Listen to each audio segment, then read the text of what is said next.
Баянзүрх дүүргийн засаг дарга Баярмөнхөө хөрсөн дээрээ бууж ажиллаа хийгээч. Улаанбаатар хотын төвчрлийн гол зэгүүдийн нэг нь яа харахгүй олон улсын худалдааны төвнөртэй наран тулзах гэдэгтэй хинж марахгүй үзээ.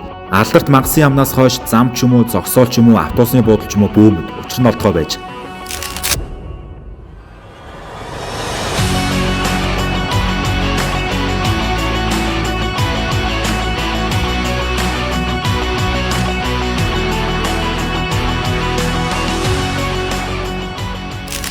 Иргэд битгийхээр засаг дарга Баярмөнх өөрөө ч учрыг нь олж чадахгүй суугаа бололтой.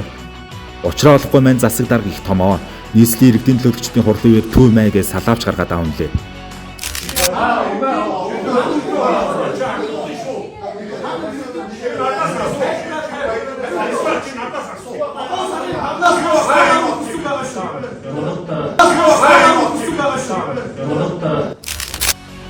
Хүний урсгал тасардгүй халдвартай эцсийн автобусны буудлыг ийм гоё болгоно гэж ярьж байсан ч хідэн санал гэрлэнээс өөрөөр сайжирсан зүйл юу алга.